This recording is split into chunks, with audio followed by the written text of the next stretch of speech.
Assalamualaikum warahmatullahi wabarakatuh. Alhamdulillah.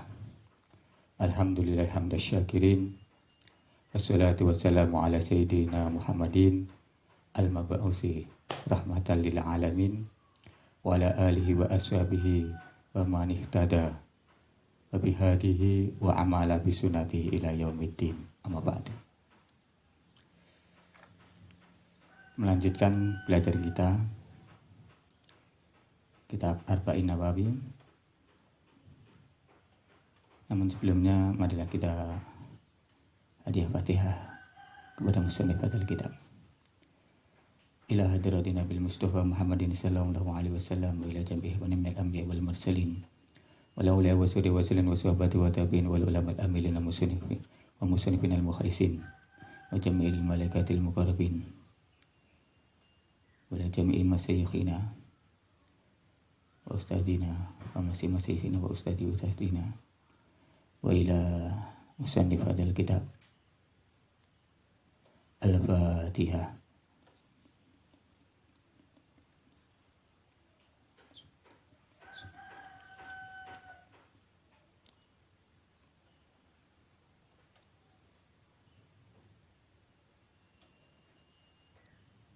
Pada kesempatan hari ini kita akan melanjutkan yaitu hadis yang ke-10.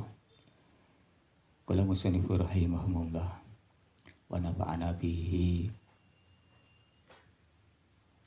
fi darain amin bi ulumi fi darain amin. Al-hadisu utawi hadis al-asiru kang 10. At-tayyibu utawi perkara kang thayyib kang bagus. Al-halalu kang halal. Al-hadisu utawi hadis al-asiru kang nomor 10 iku at-tayyibu iku nerangake perkara kang bagus. Al-halalu kang halal. Syaratul qabuli iku dadi syarat keterimone amal.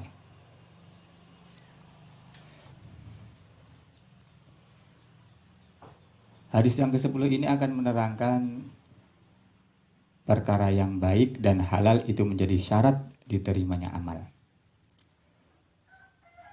An Abi Hurairah radhiyallahu anhu qala. Dipun riwayataken saking Abi Hurairah radhiyallahu taala anhu. Qala dawuh sinten Abu Hurairah. Qala dawuh sinten Rasulullah sallallahu alaihi wasallam. Innallaha sak temene Gusti Allah iku thayyibun iku bagus iku sae. Ai tahirun artosipun suci, munazahun anin naqais. Suci, bersih dari segala kekurangan. Sebagian ulama mengatakan bahwa thayyib ini adalah sebagian dari Asmaul Husna. La yaqbalu mboten nampi sinten Allah illa thayyiban kejaba perkawis kang sae.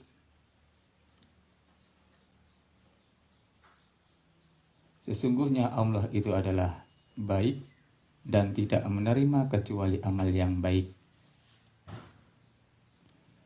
Artinya la yaqbalu minal amali wal amwal illa makana khalisan minal mufsidah au halalan.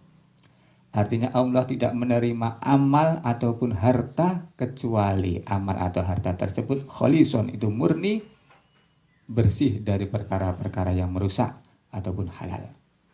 Atau perkara tersebut itu halal.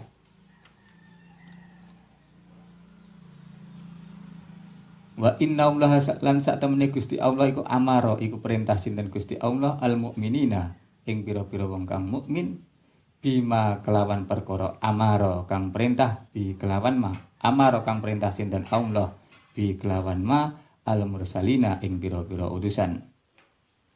Dan sesungguhnya Allah itu memerintah kepada kaum muslimin, kaum mukminin dengan perkara yang juga diperintahkan oleh Allah Ta'ala kepada Rasul-Rasul dahulu. Faqala mongko dawuh sinten Ta'ala Allah kang maha luhur. Dawuhipun Allah Ta'ala ya ayyuhar rasul kulu min thayyibati wa'malu sholihan.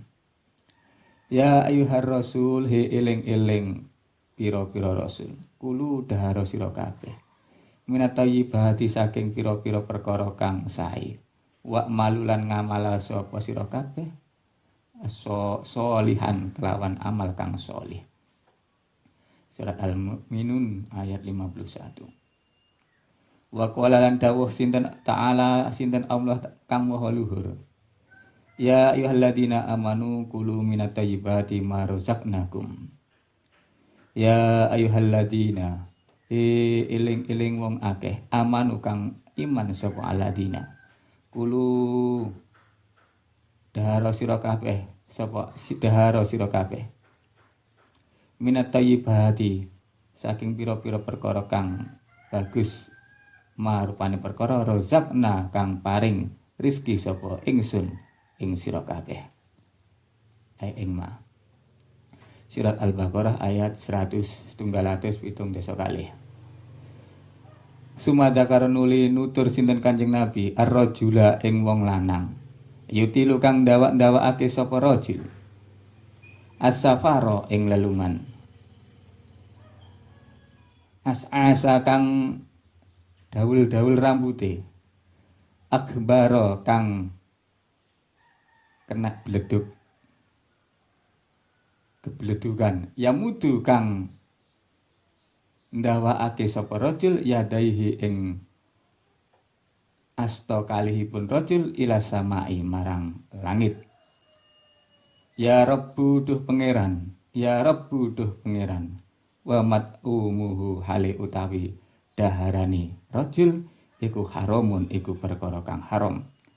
Wa masrubuhu lan ombenane rajul iku haramun iku perkara kang haram. Wa malbasuhu lan penganggone utawa sandangane rajul iku haramun iku haram. Wa gudiya niku maknane artinipun sarapan. Wa gudiya lan dipun paringi tetedan bil harami kelawan perkara kang haram. Fa anna halika kepiye utawi ingsun iku yustajabu iku den sembadani lahu marang rajul. Fa anna halika kepiye yustajabu den sembadani apa lahu rajul. Rawahu ngriwayataken ing hadis sapa Muslimun Imam Muslim. Kanjeng Nabi sallallahu alaihi wasallam itu pernah berkata, sesungguhnya Allah itu baik, maha baik dan tidak menerima kecuali yang baik. Sesungguhnya Allah Ta'ala itu memerintah kepada kaum mukminin dengan perintah yang telah diperintahkan kepada para utusan Rasul-Rasul sebelumnya. Kemudian Nabi sallallahu alaihi wasallam membaca ayat ya ayyuhar rasulu kulu minat thayyibat wa'malu sholihan. Dan juga ayat ya ayyuhalladzina amanu kulu min thayyibati ma razaqnakum. Kemudian Nabi sallallahu alaihi wasallam menyebutkan seorang laki-laki yang memperpanjang, yang bepergiannya, musafirnya itu panjang, yang kusut rambutnya dan berubah rona wajahnya karena debu. Dia mengangkat kedua tangannya ke langit dan berkata bermohon atau mengucapkan doa ya Rabbu, sedangkan makanannya, minumannya dan pakaiannya dan perkara yang masuk ke dalam perutnya itu adalah perkara yang haram, maka bagaimana orang tersebut dikabulkan doanya. Hadis ini diriwayatkan oleh Muslim di dalam kitab zakat bab qabuli shadaqah minal kasbi at-thayyib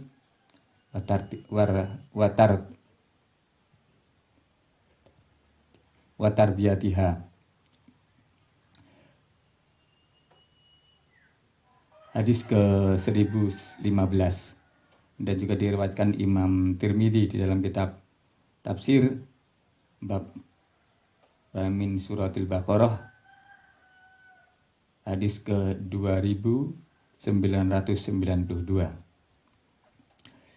Hadis ini hadis yang penting yang menjadi kaidah Islam dan bangunan hukum-hukum Islam. Dan dari hadis ini adalah tiang di dalam mendapatkan perkara-perkara yang halal dan menjauhi perkara yang haram.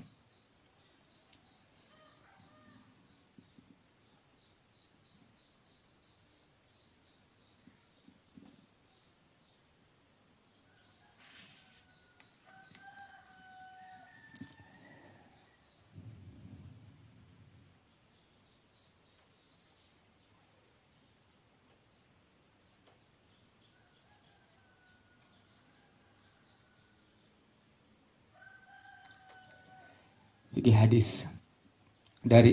dari hadis ini kita dapat mengambil beberapa pelajaran. Yang pertama yaitu at-thayyibu al-maqbul, perkara yang bagus yang diterima.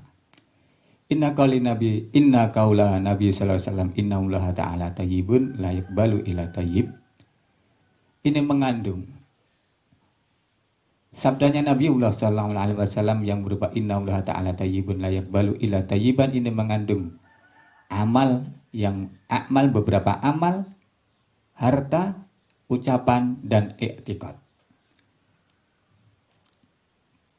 Maka sesungguhnya Allah Ta'ala itu tidak menerima amal kecuali amal tersebut baik, suci dari perkara yang merusaknya, baik itu amal secara kasat mata maupun yang tidak kasat mata. Yang seperti kasat mata yaitu amal-amal yang baik atau barang-barang yang baik, sedangkan yang tidak kasat mata seperti riya dan ujub dan lain sebagainya. Dan Allah Ta'ala tidak menerima harta kecuali harta tersebut thayyiban halalan. Secara zatiyah harta tersebut memang halal dan cara mendapatkannya juga baik. Faqad khasa sallallahu alaihi wasallam ala shadaqati minal kasbi al halala at-tayyib. Sesungguhnya Rasulullah sallallahu alaihi wasallam itu telah menyarankan, memotivasi untuk bekerja sedekah dari hasil kerja yang baik dan yang halal.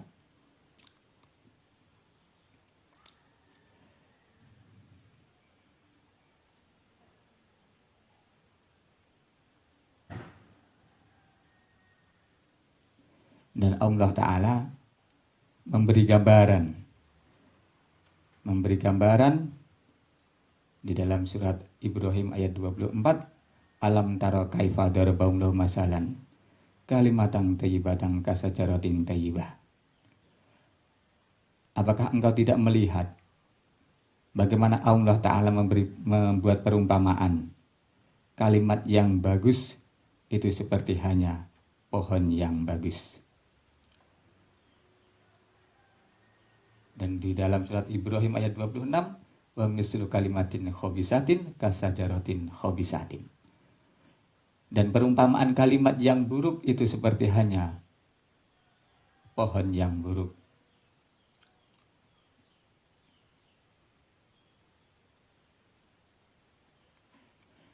Wa qala Ibnu Rajab fi nihayah hadal maknal am li qouli sallallahu alaihi wasallam la wala yaqbalu illa tayyiban al mu'minun kul tayyibun qalbuhu wa lisanuhu wa jasadu bima yaskunu fi qalbi minal iman. Ibnu Rajab mengatakan bahwa ucapan sabda Rasulullah sallallahu alaihi wasallam la yaqbalu wa la yaqbalu illa tayyiban, bahwa sesungguhnya orang-orang yang mukmin semuanya itu hatinya bagus, lisannya bagus, jasadnya bagus, dikarenakan di dalam hatinya itu terdapat iman.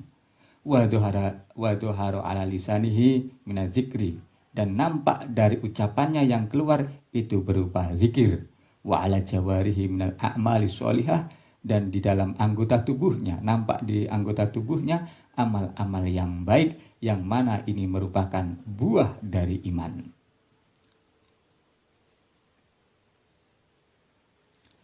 Pelajaran yang kedua yang dapat kita ambil dari hadis ini, kaifa yakunu al-amalu makbulan tayyiban, bagaimana cara amal itu diterima, yaitu dengan cara yaitu amal yang baik.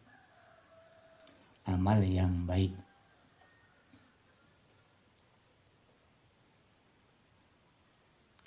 Wa fil hadis dalilun ala annal amal la yaqbalu illa bi aqlil halal.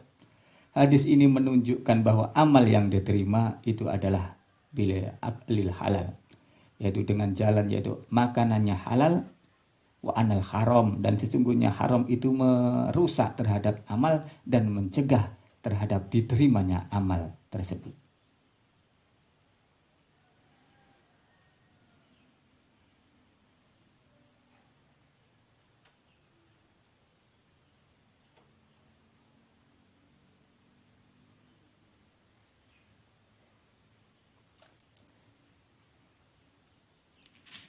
Pelajaran yang selanjutnya yang dapat kita ambil dari hadis ini yaitu intifaul qabul qad yufidu nafil qabul fil ba'dil ahadis an-nabi sallallahu alaihi wasallam nafi sahih.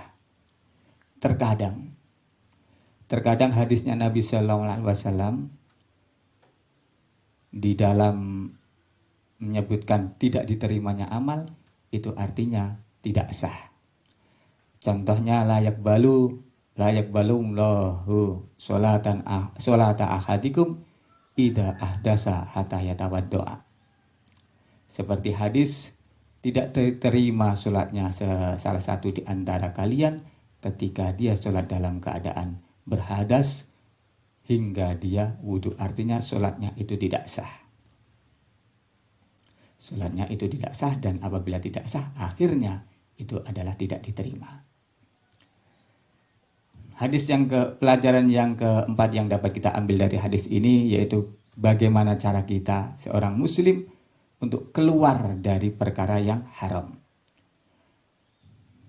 Dari perkara yang haram sehingga menyebabkan doa-doa kita ataupun amal-amal kita tidak diterima oleh Allah Ta'ala.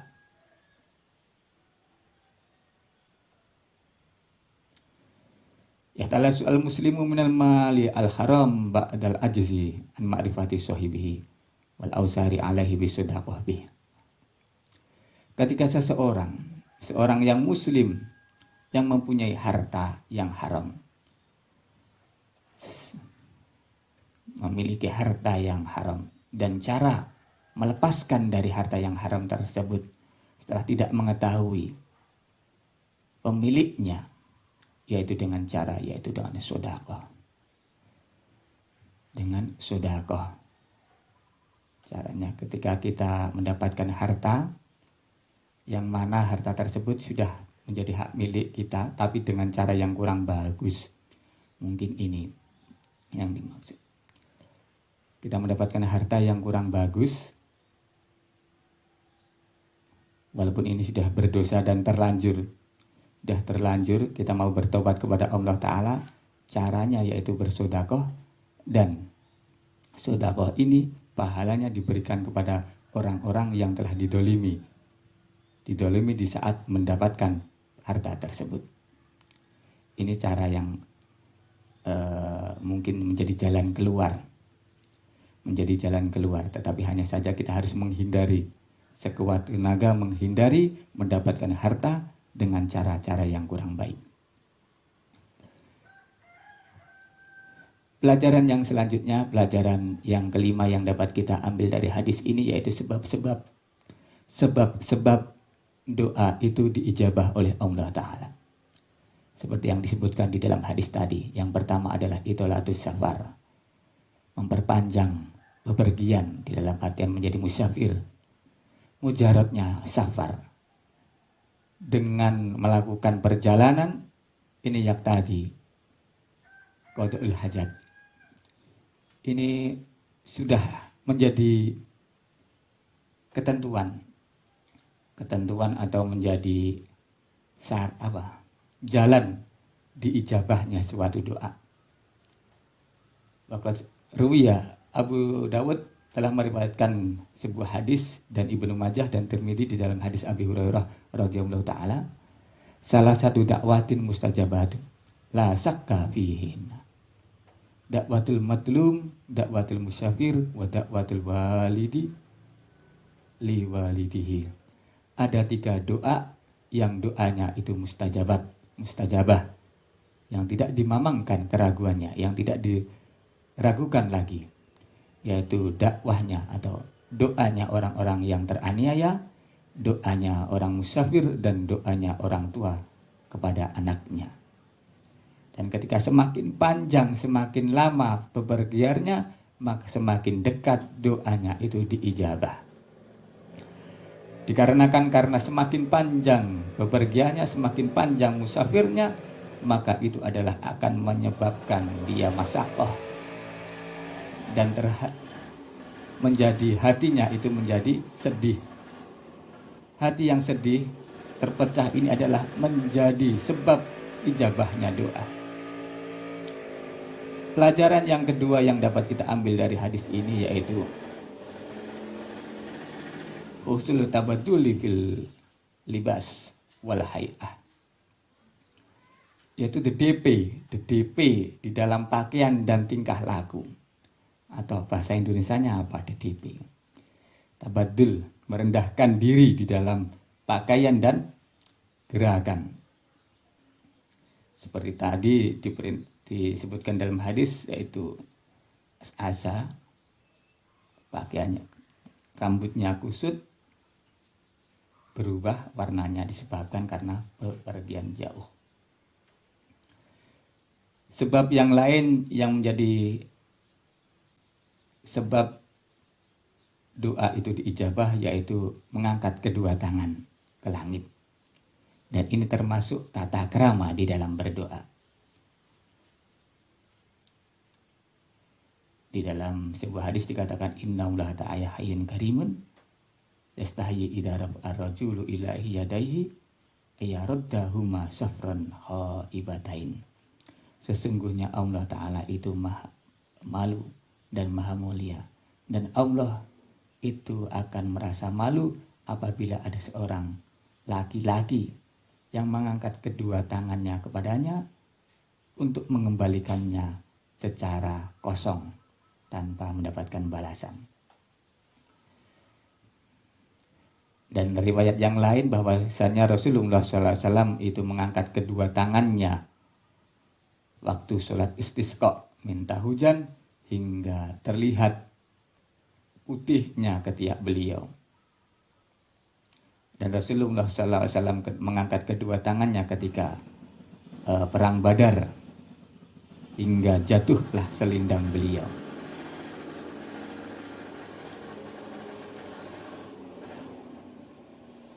Yang selanjutnya yang menjadi sebab ijabahnya doa yaitu al-ihah ala Allah Ta'ala, meminta di waktu-waktu yang penting atau perkara-perkara yang penting, yaitu dengan cara menyebut Allah Ta'ala di dalam zikirnya, zikir rububiyati, zikir-zikir yang tadi disebutkan ya Rabbi, ya Rabbi. Di dalam sebuah hadis, idza qala al-abdu ya Rabbi arba'an qala Allah Ta'ala labaik abadi sal tu'tahu. Di dalam sebuah hadis dikatakan bahwasanya ketika ada seorang hamba mengucapkan atau berdoa ya Rabbi 4 kali, maka Allah Ta'ala berkata atau berfirman labaik abdi, mintalah dan engkau akan ku beri. Pelajaran yang keenam yang dapat kita ambil dari hadis ini yaitu perkara-perkara yang dapat mencegah kabulnya doa. Bahwa hadis ini menunjukkan bahwa Rasulullah SAW perkara-perkara yang haram, baik itu makanan, minuman ataupun pakaian, itu menjadi sebab terhalangnya doa atau tidak diijabainya, dikabulkannya sebuah doa.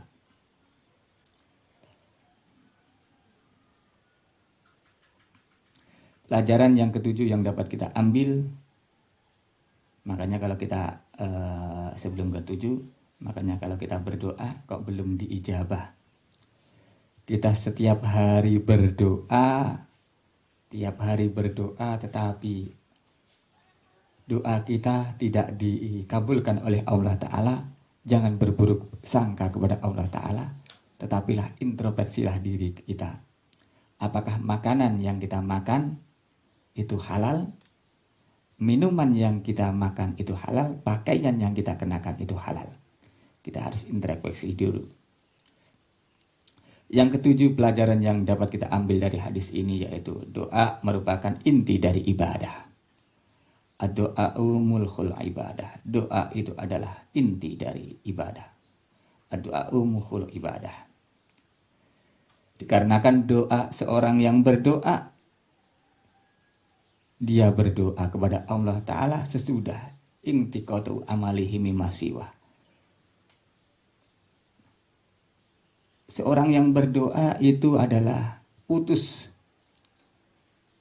angan-angannya atau memutus angan-angannya bahwa yang dapat mengabulkan doa itu hanyalah Allah Ta'ala. Dan selain Allah itu tidak ada yang dapat mengabulkan doa-doanya.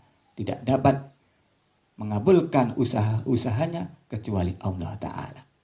Dan ini adalah hakikat dari tauhid dan keikhlasan. Dan tauhid dan keikhlasan ini adalah suatu ibadah yang tidak ada tandingannya. Pelajaran yang ke-8 yang dapat kita ambil dari hadis ini, bahwa hadis ini menunjukkan kepada kita khasu alal infaqi minal halal. Itu menunjukkan bahwa kepada kita untuk berinfak, beramal dengan harta atau benda yang halal. Dan melarang kita untuk infak dari perkara-perkara yang didapatkan tidak dengan cara yang halal, atau berinfak dengan menggunakan perkara yang haram. Pelajaran yang ke-9 yang dapat kita ambil, barang siapa annaman arda ad-du'a lazimau ayyakna bil halal bil aklihi fi makulihi wa malhusihi atayuk baludu'au. Barang siapa ingin berdoa, maka wajib baginya agar doanya dikabulkan oleh Allah Ta'ala, yaitu berusaha menggunakan perkara yang halal, baik makanannya, pakaiannya, ataupun lain sebagainya. Pelajaran yang ke-10, yaqbalullahu minal mu'minin al-infaq minat tayyib. Sesungguhnya Allah Ta'ala itu menerima amal-amal dari seorang yang mukmin atau infak-infaknya orang yang mukmin dari perkara-perkara yang bagus, dan Allah Ta'ala itu akan melipat gandakan dan membarokahi terhadap amal-amal tersebut. Mudah-mudahan kita semua dapat mengamalkan hadis ini sehingga doa-doa kita diijabah oleh Allah Ta'ala dan menghindari apa yang menjadi larangan hadis ini. Inilah yang dapat saya sampaikan pada kesempatan hari ini. Apabila ada kekurangan kami mohon maaf, ada kesalahan itu dari kami sendiri, mohon maaf yang sebesar-besarnya. Wallahu a'lam bishawab. Akhir qauli hada. Assalamualaikum warahmatullahi wabarakatuh.